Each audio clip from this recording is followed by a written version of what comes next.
Hello, എൻ്റെയും മോൻ്റെയും video കാണുന്ന നിങ്ങൾക്ക് എന്നെയും മോനെയും കുറച്ച് നാളായിട്ട് അറിയാം. ഞങ്ങളുടെ തമ്മിലുള്ള ഒരു കമ്മ്യൂണിക്കേഷനും നിങ്ങൾക്കറിയാം. കഴിഞ്ഞ ദിവസം എൻ്റെ മോൻ എന്നോടൊരു കാര്യം പറഞ്ഞു.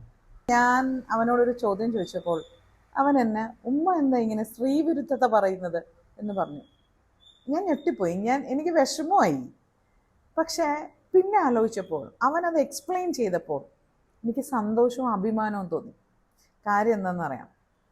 എൻ്റെ മോൻ്റെ കുറച്ച് ഫ്രണ്ട്സ് വീട്ടിൽ വന്നിട്ടുണ്ടായിരുന്നു. അപ്പോൾ അവരെല്ലാവരും എന്നോട് നല്ല കമ്പനിയാണ്.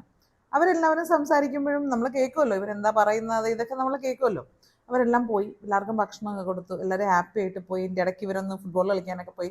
അവരെല്ലാം പോയി കഴിഞ്ഞപ്പോൾ ഇവർ സംസാരത്തിൻ്റെ ഇടയിൽ ദീപ എന്നൊരു പെൺകുട്ടി ഇവർ സംസാരിക്കുന്നത് ഞാൻ കേട്ടിരുന്നു.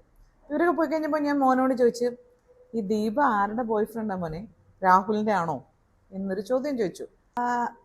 ഇബ്രാഹിം എന്നോട് പെട്ടെന്ന് ചോദിച്ചു, ഉമ്മ എന്തിനാ അങ്ങനെ ഒരു സ്ത്രീവിരുദ്ധത പറയുന്നതെന്ന്. ഞാൻ ഞെട്ടിപ്പോയി. അതാണ് ഞാൻ ആദ്യം പറഞ്ഞത്. അപ്പം ഞാൻ ചോദിച്ചു, ഇതിനകത്ത് എന്താണ് മോനെ സ്ത്രീവിരുദ്ധത? അപ്പോൾ അവൻ പറഞ്ഞൊരു കാര്യമുണ്ട്, ശരിക്കും എന്നെ ഒരു കണ്ണു തുറപ്പിക്കുന്ന കാര്യമായിരുന്നു. അവൻ എന്നോട് പറഞ്ഞു, ഉമ്മ ദീപ എന്ന് പറയുന്നത് ഷീസ് ദീപ, അത് രാഹുലിൻ്റെ ഗേൾ ഫ്രണ്ട് എന്നോ ഒരാളുടെ ഫ്രണ്ടെന്നോ അല്ലെങ്കിൽ സിസ്റ്റർ എന്നോ അങ്ങനെ ഒരു ഐഡൻറ്റിറ്റിയുടെ ആവശ്യമില്ല.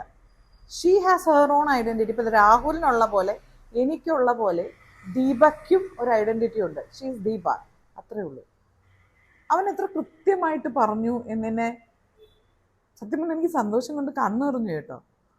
അവൻ കൃത്യമായി സ്ത്രീകൾ എന്ന് പറഞ്ഞാൽ ഒരു വ്യക്തിയാണ് എന്ന് മനസ്സിലാക്കിയിരിക്കും. ഇതാണ് ഞാൻ നിങ്ങളോട് പറയുന്നത്. അതിൻ്റെ ഒപ്പം ഒരു കാര്യം കൂടെ, കൺസെന്റ് എന്നുള്ളൊരു വാക്ക്. അപ്പം നമ്മൾ കൺസെന്റ് എന്നുള്ള വാക്ക് കേൾക്കുമ്പോൾ നമ്മൾ പെട്ടെന്ന് ഓർക്കുന്നത് ഈ consent in relationship, sexual relationship ഒക്കെയാണ്. പക്ഷേ ഇതേ കൺസെന്റ് കുട്ടികളുടെ കാര്യത്തിൽ, കുറച്ച് മുതിർന്ന കുട്ടികൾ, ഇപ്പൊ എൻ്റെ മോൻ്റെയൊക്കെ അത്രയുള്ള 14 or 15 ഒക്കെ വയസ്സുള്ള കുട്ടികളുടെ കാര്യത്തിൽ നമുക്ക് എടുക്കാം. ലൈക്ക് അവരുടെ റൂമിലേക്ക് കയറി ചെല്ലുമ്പോൾ ഒന്ന് നോക്ക് ചെയ്യാൻ, അവരുടെ പ്രൈവസി നമുക്ക് ബഹുമാനിക്കാം. അതുപോലെ തന്നെ അവരുടെ ഫോട്ടോകളോ വീഡിയോകളോ ഒക്കെ സോഷ്യൽ മീഡിയയിൽ പങ്കുവെക്കുമ്പോൾ, ഇപ്പം ഞാനും എൻ്റെ മകനും കൂടെ ചെയ്യുന്ന വീഡിയോകളിൽ ഓരോ പ്രാവശ്യവും പറയാൻ പോകുന്ന കണ്ടന്റുകളും അങ്ങനെ പറഞ്ഞാൽ മോനത് ബുദ്ധിമുട്ടുണ്ടാകില്ലല്ലോ എന്നും ഞാൻ ഉറപ്പുവരുത്താറുണ്ട്. നമ്മുടെ കാര്യം നമുക്ക് നോക്കാൻ അറിയാം, പക്ഷെ കുഞ്ഞിന് ചിലപ്പോൾ അത് പറഞ്ഞു തരാൻ അറിയില്ലാണ്. ചില കുട്ടികൾക്ക് അവരുടെ ഫോട്ടോകൾ സോഷ്യൽ മീഡിയയിൽ നിന്ന് ഇഷ്ടമല്ലായിരിക്കും. അപ്പം നമ്മൾ ചോദിക്കണം, നമ്മളൊരു കൺസെന്റ് എടുക്കണം. മോനെ ഞാനിത് ഇങ്ങനെ ചെയ്തോട്ടെ, ഞാൻ ഈ പാട്ട് ചേർത്തോട്ടെ, അതിന് ഒരു തെറ്റുമില്ല. അതിനകത്ത് നമ്മളൊന്നും കുറഞ്ഞു പോകില്ല. ഞാൻ പറഞ്ഞു വന്നത്, നമ്മൾ മക്കളെ വളർത്തുമ്പോൾ നമ്മൾ കാണിച്ചു കൊടുക്കുന്നതും പറഞ്ഞ് മനസ്സിലാക്കുന്നതുമാണ് അവർ അബ്സോർബ് ചെയ്യുന്നത്. വിയോജിക്കാനും തിരുത്താനും അവർക്കും കഴിയും. അതൊരു അഭിമാനമായി കാണാം.